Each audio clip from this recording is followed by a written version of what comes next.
Climate protesters from Just Stop Oil have caused more disruption on the M25 for a fourth day in a row this morning. It comes despite a court injunction against the group and a warning from Essex police that it is only a matter of time before someone is killed during a protest. Well, during rush hour this morning, the UK's busiest motorway had to be closed in two areas as police officers attempted to remove protesters who'd climbed onto overhead signs. Meanwhile, Kent police say they also proactively arrested 5 suspected activists near the M25 in a car with climbing equipment and banners.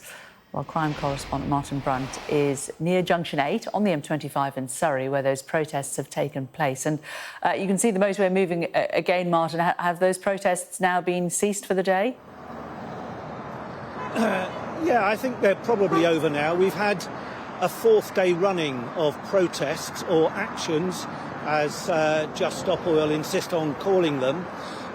Perhaps not as much disruption today as there have been in previous days, perhaps suggests that the police are using more officers to combat the protest and are getting better at dealing with them. I mean, it's a tricky thing for the police to climb up gantries and remove protesters safely, where they have been doing that this morning on a couple of occasions.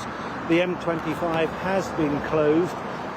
There were 2 arrests by Surrey police around these junctions 7 and 8. There was 1 arrest in Essex. The Metropolitan Police were dealing with a protester around the Waltham Cross area. I'm not quite sure how that ended, but it does appear that from now on, well, certainly in the last few days, all protesters have been arrested. That seems to be the pattern of police behaviour, police reaction.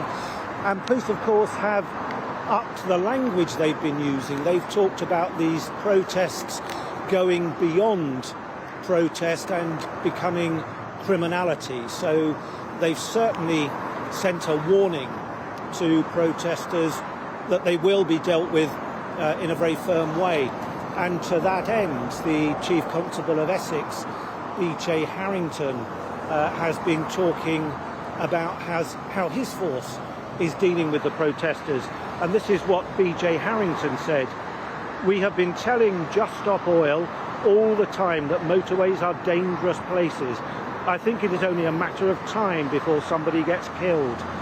The only way this is going to stop is if Just Stop Oil, frankly, grow up and realise they are putting people's lives at risk." I don't believe at the moment that is really going to make much difference to these protests. The coalition, Just Stop Oil, it's a coalition of various campaign groups, insists that their protest will continue. The police appear to be dealing with it, as I said earlier, a little quicker, minimising the disruption to the M25 on a daily basis.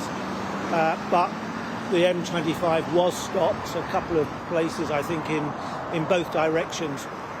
The problem is the tactic of Just Stop Oil is to put protesters onto gantries. They're climbing up on gantries, and around the M25 there are more than 600 gantries, and the police have already admitted they can't guard all of them. OK, Martin, thanks very much.